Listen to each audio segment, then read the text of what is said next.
نمونہ بنا کر بھیجا۔ لقد کان لکم فی رسول اللہ اسوۃ حسنہ، رسول اللہ صلی اللہ علیہ وسلم کی زندگی میں تمہارے لیے بہترین نمونہ ہے۔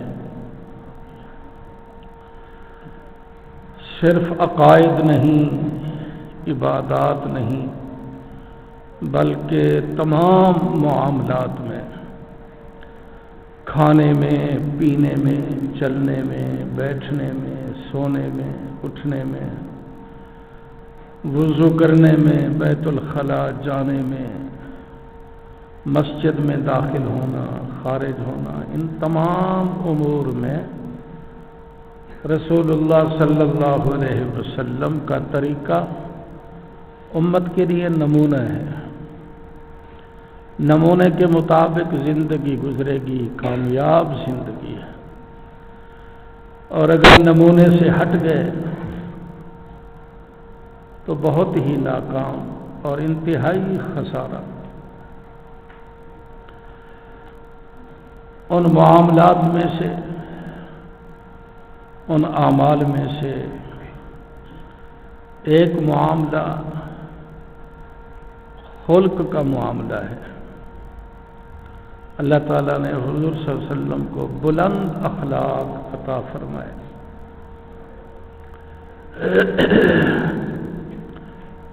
اگر کسی شخص نے کوئی زیادتی کی، ظلم کیا، گالی دی، برا برتاؤ کیا، تو آقا نے اس کے ساتھ کیا برتاؤ کیا، اس کو خلق کہا جاتا ہے۔ شریعت میں، اسلام میں، دین میں اس خلق کی 3 قسمیں ہیں۔ ایک خلق حسن، دوسرا قسم ہے خلق کریم، اور تیسرا قسم ہے خلق عظیم۔ خلق حسن کسے کہتے ہیں؟ کسی شخص نے کوئی تھپڑ مارا، کسی شخص نے کوئی زیادتی کی، اس تھپڑ کے بدلے میں اسی طرح کا تھپڑ مظلوم نے بھی ظالم کو مارا، اس کی شریعت میں اجازت ہے، جس کو عدلہ بدلہ کہا جاتا ہے، قصاص کہا جاتا ہے۔ جس زور سے اس نے تھپڑ مارا اسی زور سے ہی وہ تھپڑ مارے، اس سے زیادہ نہیں، ورنہ یہ ظالم بن جائے گا۔ تھپڑ کے بدلے میں تھپڑ مار کر اس سے بدلہ لے لیا، انتقام لے لیا، تو اس کو خلق حسن کہتے ہیں۔ یہ بھی شریعت میں مطلوب ہے، اس کی اجازت ہے، ورنہ مظلوم اگر ہمیشہ ہی خاموش رہے تو پھر دنیا میں ظالم ہی ظالم نظر آئیں گے۔ کوئی اس کو تھپڑ مارے گا، کوئی اس کو مارے گا، کوئی اس کو مارے گا، بدلہ تو ہے نہیں، ظالموں کا ظلم بڑھ جائے گا۔ تو اگر ظلم کے بدلے میں اتنا ہی زیادتی ہو جائے تو ظلم رکے گا۔ اس کو خلق حسن کہتے ہیں، اس کی اجازت۔ اور ایک خلق ہوتا ہے خلق کریم۔ ایک شخص نے تھپڑ مارا، کوئی زیادتی کی، اس نے اس کو معاف کر دیا کہ چلو اس نے تو حرکت کر لی ہے، میں کیا ظلم کروں، زیادتی کروں، اس سے بدلہ ہی نہ لیا، اس کو معاف کر دیا، اس کو خلق کریم کہا جاتا ہے۔ یہ اور زیادہ اچھا ہے، مطلوب ہے، اللہ اور اللہ کے رسول کو یہ بھی پسند ہے۔ ظالم نے ظلم کیا، مظلوم نے اس کو معاف کر دیا، اس کا بدلہ اللہ تعالیٰ اس کو عطا کریں گے۔ ظالم کو تو اس نے معاف کر دیا، اللہ اس مظلوم کو بہت بدلہ عطا فرمائیں گے اس معافی کے بدلے۔ اور تیسرا قسم ہے خلق عظیم۔ برائی کرنے والے نے برائی کی، اس نے تھپڑ مارا، اس نے نہ تو بدلے میں تھپڑ مارا، نہ صرف معاف کیا، بلکہ اس تھپڑ مارنے والے کے ساتھ کوئی اچھا برتاؤ کر لیا، اس کے ہاتھ دبا لیے، یار آپ کو تکلیف ہوئی ہوگی، مجھے آپ نے تھپڑ مارا، جیسے مجھے تکلیف ہوئی ہے آپ کو بھی تو تکلیف ہوئی، چلو میں آپ کے ہاتھ دبا دیتا ہوں۔ اس نے زیادتی کی، برا سلوک کیا، اور اس نے اس سے اچھا برتاؤ کیا۔ اس کو خلق عظیم کہا جاتا ہے۔ حق تعالی شانہ نے جناب رسول اللہ کو جو خلق عطا کیا ہے اس کی صفت قرآن میں ہے خلق عظیم، انک لعلی خلق عظیم۔ آقا کے ساتھ جس نے بھی کسی درجہ کی برائی کی، ظلم کیا، زیادتی کی، نہ تو آقا نے اپنی ذات کے لیے بدلہ لیا۔ حضرت عائشہ رضی اللہ تعالی عنہا فرماتی ہیں ما انتقم رسول اللہ، حضور صلی اللہ علیہ وسلم نے زندگی بھر اپنی ذات کے لیے کسی سے بدلہ نہیں لیا، صرف معاف ہی نہیں کیا، بلکہ جس نے بھی برائی کی اس کے ساتھ اچھا برتاؤ کیا، حسن سلوک سے پیش آئے۔ اس لیے اللہ نے آقا کے اخلاق کی تعریف کرتے ہوئے فرمایا انک لعلی خلق عظیم۔ اللہ تعالیٰ نے آپ کو اخلاق عظیمہ عطا فرمایا۔ اس کے بے شمار واقعات ہیں احادیث میں۔ ظالم نے ظلم کیا، آقا نے صرف معاف ہی نہیں کیا، بدلہ بھی نہیں لیا، معاف بھی کر دیا، اور برائی کرنے والے کے ساتھ اچھا برتاؤ بھی فرما دیا، جس کے نتیجے میں اگر وہ کافر ہے تو اللہ نے اچھے برتاؤ کے نتیجے میں اس کو ایمان کی دولت عطا فرما۔ وہ متاثر ہو گیا، اس نے کہا میں نے ظلم کیا ہے، آقا نے معاف ہی نہیں کیا بلکہ میرے ساتھ اچھا برتاؤ کیا، تو فوراً اسلام میں داخل ہو گیا۔ کئی واقعات ہیں، حدیث پاک میں موجود ہے۔ صحابی رسول فرماتے ہیں لما کسرت رباعیتہ وشج وجہہ یوم احد، احد کے میدان میں گھمسان کی جنگ ہوئی، بڑی تکلیف دہ جنگ تھی۔ صحابہ کرام میں سے 70 صحابہ کرام شہید ہوئے، خود آقا زخمی ہو گئے اس جنگ میں۔ آقا کے دنداں مبارک کا کچھ حصہ ٹوٹ گیا، جبڑے متاثر ہوئے، چہرے میں تیر گھسا، جس صحابی نے اس کو نکالا دانتوں کے ساتھ اس کے دانت ٹوٹ گئے، چہرے میں گھسا ہوا تھا، خون کے فوارے جاری تھے۔ حضرت فاطمہ رضی اللہ تعالی عنہا چٹائی کو جلا جا کر خاکستر بنا کر زخموں پر لگا رہی تھی، زخموں کو دھویا جا رہا تھا۔ تو صحابی فرماتے ہیں لما کسرت رباعیتہ وشج وجہہ، آپ کے جبڑے مبارک متاثر ہوئے، آپ کا چہرہ زخمی ہوا، آپ کا جسم خون میں لت پت ہوا، بہت تکلیف ہوئی، حتیٰ کہ ایک غار کے اندر حضور صلی اللہ علیہ وسلم کو لے جا کر آرام کے لیے لٹایا گیا، اتنا جسم متاثر ہو چکا تھا۔ کسی شخص نے درخواست کی یا رسول اللہ ان لوگوں کے لیے جنہوں نے آپ کو تکلیف پہنچائی آپ بد دعا کریں تاکہ اللہ ان سے انتقام لے، آپ ان کے بارے میں بد دعا فرمائیں۔ لیکن آقا نے جواب میں کیا فرمایا؟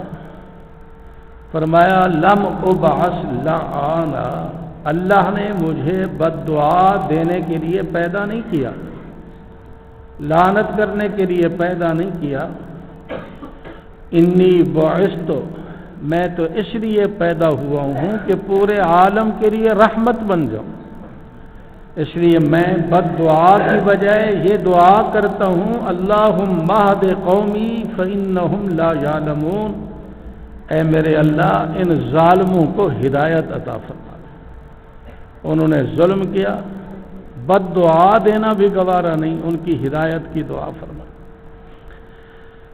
یہ برائی کا بدلہ اچھائی کی شکل میں عطا فرما رہے ہیں۔ ایک اور صحابی جو پہلے کافر تھا، لڑائی میں شریک رہا، تکلیف پہنچاتا رہا، بعد میں اللہ نے اس کو اسلام کی دولت سے نوازا، وہ ایک دفعہ آقا کی خدمت میں عرض کرتا ہے لقد دعا نوح علیہ السلام، حضرت نوح علیہ السلام نے تو اپنی قوم کے لیے بالآخر بد دعا کر دی تھی۔ 950 سال تبلیغ کرنے کے بعد قوم نے جب دعوت کو قبول نہ کیا، نصیحت کو قبول نہ کیا، بالآخر حضرت نوح علیہ السلام نے یہ دعا کی رب لا تذر علی الارض من الکافرین دیارا، اللہ زمین پر ایک بھی چلتا پھرتا کافر نہ چھوڑ، سب کو برباد کر ڈال۔ تو صحابی عرض کرتے ہیں نوح علیہ السلام نے قوم کے لیے بد دعا کی، آپ پر بھی لوگوں نے بہت ظلم کیا، آپ کا چہرہ زخمی ہوا، آپ کے بدن سے خون نکلا، آپ کے دنداں مبارک توڑے گئے، زخمی ہوئے، شہید ہوئے۔ آپ سے ان لوگوں نے مطالبہ کیا کہ اگر آپ سچے نبی ہیں تو ہمارے اوپر پتھروں کی بارش برس جائے، اللہ آپ کی مدد کو کیوں نہیں پہنچتا؟ اگر آپ اللہ کے بھیجے ہوئے رسول ہیں، اللہ آپ کی مدد کیوں نہیں کر رہا؟ آپ زخمی ہو رہے ہیں۔ وہ پتھر مار کر حضور کو زیادہ نعوذ باللہ رسوا کرنے کے لیے یوں کہتے تھے اگر آپ سچے نبی ہیں، ہم آپ کی طرف پتھر پھینک رہے ہیں، یہ پتھر آپ کو نہ لگیں، ہمیں آ کر واپس لگیں، ہم تو دشمن ہیں اللہ کے بھی، اللہ کے رسول کے بھی۔ آپ اپنا معجزہ دکھائیں، اپنے خدا سے یہ درخواست کریں کہ یہ ہمارے پھینکے ہوئے پتھر ہمیں آ کر لگیں۔ یہ آواز بھی لگا رہے ہیں، پتھر بھی مار رہے ہیں، لیکن آپ نے ان کے بارے میں کوئی کلمہ شر نہیں بولا، بد دعا نہیں کی، بلکہ آپ نے ہمیشہ دعا دی ہے۔ وہ صحابی کہتے ہیں میرا ایمان ہے اس وقت اگر اس وقت آپ بد دعا کر دیتے لَهَلَكْنَا مِنْ عِنْدِ أَوَّلِنَا إِلَىٰ آخِرِنَا، ہماری نسلیں تباہ ہو جاتی، ہم سب کے سب ہلاک ہو جاتے، برباد ہو جاتے، لیکن آپ نے ہمیشہ یہ دعا دی اللہم اہد قومی، اے اللہ میری قوم کو ہدایت عطا فرما، یہ بیچاری بے خبری کی وجہ سے مجھے تکلیف پہنچا رہے۔ ان احادیث کا ترجمہ بھی کسی نے اردو کے سادے اشعار میں کیا، کسی نے درخواست کی بد دعا کرنے کی تو حضور نے اس درخواست کے بدلے میں بد دعا کی بجائے دعا دی، دعا مانگی الہی قوم کو چشم بصیرت دے۔ وہ ہلاکت کی بد دعا چاہتے ہیں اور آقا جواب کے اندر ان کی ہدایت کی دعا کرتے ہیں۔ دعا مانگی الہی قوم کو چشم بصیرت دے، الہی رحم کر ان پر، ان کو نور ہدایت دے۔ وہ بد دعا، وہ ہلاکت کی بد دعا، اور آقا ان کے لیے ہدایت کی دعا فرما دے۔ دعا مانگی الہی قوم کو چشم بصیرت دے، الہی رحم کر ان پر، ان کو نور ہدایت دے۔ الہی رحم کر ان کوہسار طائف کے مکینوں پر، طائف میں پہاڑوں میں رہنے والے جو لوگ ہیں کافر ظلم کرنے والے، ان پر رحم فرما۔ الہی رحم کر کوہسار طائف کے مکینوں پر، الہی پھول برسا ان پتھر والی زمینوں پر۔ وہ پتھر برسا رہے ہیں، اے اللہ اس کے بدلے میں تو ان کو رحمت کے پھول عطا فرما۔ سکیمیں اس طرف سرکار کو ایذا کی ہوتی تھی، وہ منصوبے بنا رہے تھے یہ تکلیف پہنچائیں، یہ تکلیف پہنچائیں، یہ تکلیف پہنچائیں۔ سقیمیں اس طرف سرکار کو ایذا کی ہوتی تھیں، ادھر چشمان رحمت آسیاں کے غم میں روتی تھی۔ یا اللہ ان کے لیے ہدایت کا انتظام فرما، یا اللہ ان کے لیے ہدایت کا انتظام فرما۔ ارادہ تھا یہ اس جانب کافروں کی طرف سے، پروگرام تھا، منصوبہ تھا، تمنا تھی، ارادہ تھا یہ اس جانب کے محمد کو مٹا ڈالے، نعوذ باللہ۔ ارادہ تھا یہ اس جانب کے امت کو دوزخ سے بچا ڈالے، یہ فکر تھی۔ آقا کا خلق عظیم تھا، ادھر سے ظلم ہے، ادھر سے ہدایت کی دعائیں ہو رہی۔ حضور صلی اللہ علیہ وسلم مال تقسیم کر رہے ہیں، مال غنیمت غانمین میں، مجاہدین میں، مستحقین میں تقسیم فرما رہے ہیں، اور آقا کی تقسیم کتنا عدل و انصاف سے بھرپور ہوگی۔ جو انصاف ہی کی تعلیم دینے والا پیغمبر ہو، خود تقسیم کے وقت وہ کتنا انصاف فرما رہے ہوں گے۔ لیکن ایک منافق آ گیا، وہ آ کر کہنے لگا، صحابہ کا مجمع ہے، حضور تقسیم فرما رہے ہیں، اس نے اس تقسیم مال پر اعتراض کیا، حضور پر نعوذ باللہ طنز کی، الزام لگایا۔ صحابہ کے مجمع میں اکیلا منافق آ کر کیا کہتا ہے، فَإِنَّ هَٰذِهِ الْقِسْمَةَ، یہ جو آپ مال تقسیم کر رہے ہیں، یہ تقسیم عدل و انصاف والی تقسیم نہیں ہے، آپ ظلم کر رہے ہیں۔ نعوذ باللہ، یہ حضور کو آ کر خطاب کرتا ہے، منافق انسان۔ ما ارید بہل عدل، اس تقسیم میں عدل و انصاف کا لحاظ نہیں کیا جا رہا۔ جب یہ الزام لگایا، آقا نے ہاتھ روکا اور فرمایا، من یعدل ان لم اعدل، اگر میں انصاف نہیں کروں گا تو دنیا میں کون انصاف کرے گا؟ فرمایا، خبت و خسرت ان لم اعدل، اگر میں تقسیم میں عدل و انصاف نہیں کروں گا تو میرا نقصان ہے، میرا خسارہ ہے۔ آقا نے تو بہت سادے انداز میں اس کے الزام کا جواب دیا کہ میں عدل و انصاف کی تقسیم کر رہا ہوں۔ حضرت عمر بھلا ایسے شخص کو کہاں برداشت کر سکتے تھے؟ حضرت عمر نے تلوار نیام سے نکالی، یا کسی اور صحابی نے اس کی گردن کے قریب لے گئے اور چلانے لگے کہ منافق ہے، اس کی گردن کاٹ دی جائے، یہ پیغمبر کی تقسیم پر اعتراض کر رہا ہے، اور پیغمبر کی کسی ادنا چیز پر اعتراض کرنے سے آدمی کافر ہو جاتا ہے، وہ تو تھا ہی کافر، اس کی گردن اڑا دی جائے۔ آقا نے سختی سے منع کیا کہ یہ میرا اور اس کا معاملہ ہے، آپ کو قطعاً تلوار چلانے کی اجازت نہیں، اور اس کو عزت کے ساتھ اپنی جگہ سے رخصت کر دیا، کوئی بدلہ نہیں دیا، بدلہ لینے والے کو روک دیا، خبردار تلوار چلانے کی اجازت نہیں ہے۔ اس کے ساتھ اچھا برتاؤ کیا اور عزت کے ساتھ اس کو وطن کی طرف روانہ کیا۔ حضور آرام فرما رہے ہیں، سکول میں بھی آپ نے پڑھا ہوگا کہانی، ایک شخص آیا، اس نے دیکھا تلوار لٹکی ہوئی ہے، اٹھائی، نیام سے نکالی، پھر سمجھا اگر سوتے ہوئے قتل کر دیتا ہوں تو یہ تو میری بزدلی ہے، یہ غیرت کے خلاف ہے، جاگنے کی انتظار کی۔ حضور جب جاگے آنکھ کھولی، اب تلوار نیام سے نکال کر کہتا ہے، میں یاسمو کا منی، میرے حملے سے اب آپ کو کون بچا سکتا ہے؟ اس کو پورا یقین تھا کہ میں پورے طریقے سے کنٹرول حاصل کر چکا ہوں، تلوار چلا کر نعوذ باللہ حضور کے ٹکڑے کر سکتا ہوں، کون تجھے بچائے گا؟ جناب رسول اللہ نے بڑے اطمینان سے، بڑے حوصلے سے اور استقامت سے جواب میں فرمایا، اللہ یاسمونی، میرا اللہ مجھے بچائے گا۔ بس یہ جملہ زبان سے نکلنا تھا، تلوار اس کے ہاتھ سے گر گئی۔ آقا نے اطمینان سے اس تلوار کو اٹھا کر فرمایا، تجھے میرے حملے سے اب کون بچائے گا؟ وہ تو کافر تھا، وہ تو اللہ پر ایمان رکھنے والا ہی نہ تھا۔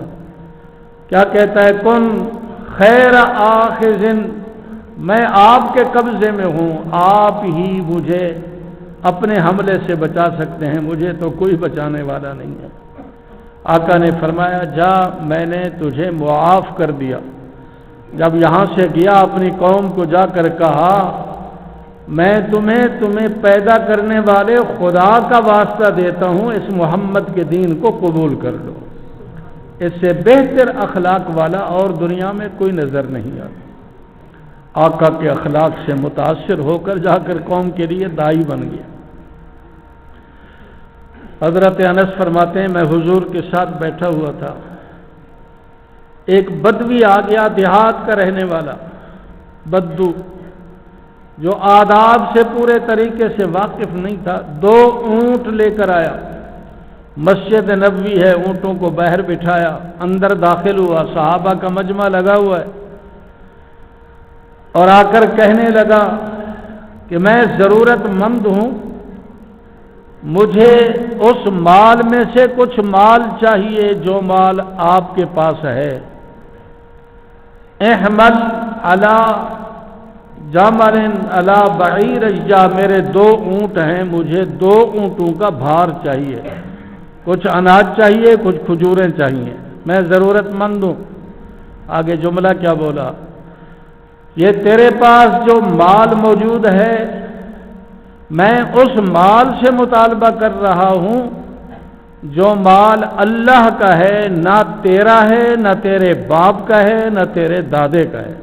یہ حضور کو خطاب کرتا ہے، اللہ کا جو مال تیرے پاس موجود ہے اس مال میں سے مجھے مال چاہیے، یہ مال نہ تیرا، نہ تیرے باپ کا، نہ تیرے دادے کا، میں ضرورت مند ہوں، مجھے مال چاہیے۔ آقا نے فرمایا المال مال اللہ، مال تو اللہ کا ہے، میں اس کا غلام ہوں، میں عبد ہوں، میں قاسم ہوں، مال تو تجھے ملے گا، لیکن اے بدو صاحب، بدوی دیہاتی صاحب، آپ نے جو میرے ساتھ یہ معاملہ کیا ہے، معاملہ بھی بڑا خطرناک کیا۔ سردی کا موسم تھا، حضور چادر اوڑھ کر بیٹھے ہوئے تھے، چادر کا کنارہ بھی بڑا موٹا، اس نے چادر کو لپیٹا اور زور سے کھینچا اپنی طرف، آقا کے نرم نازک جسم پر نشان پڑ گئے، کھینچ کر جھٹکا دے کر کہتا ہے مجھے مال چاہیے۔ آقا نے فرمایا جو میرے ساتھ تو نے برتاؤ کیا ہے اس کا میں بدلہ تو آپ سے لوں گا، مال تو تجھے دیتا ہوں، آپ ضرورت مند ہے، لیکن جو مجھے جھٹکا دیا ہے، میری گردن پر نشان ڈالا ہے، اس کا تو میں آپ سے بدلہ لوں گا۔ اس نے کہا کوئی بدلہ شدلہ نہیں۔ آقا نے فرمایا کیوں بدلہ نہیں، آپ نے زیادتی کی ہے، زیادتی کا بدلہ تو زیادتی ہوتی ہے، میں تو آپ سے بدلہ لوں گا۔ کہنے لگا آپ بدلہ لے ہی نہیں سکتے، مجمع صحابہ کا ہے، مسجد نبوی ہے، وہ اکیلا شخص ہے، حاجت مند سائل بن کر مطالبہ کر رہا ہے مال کا، مال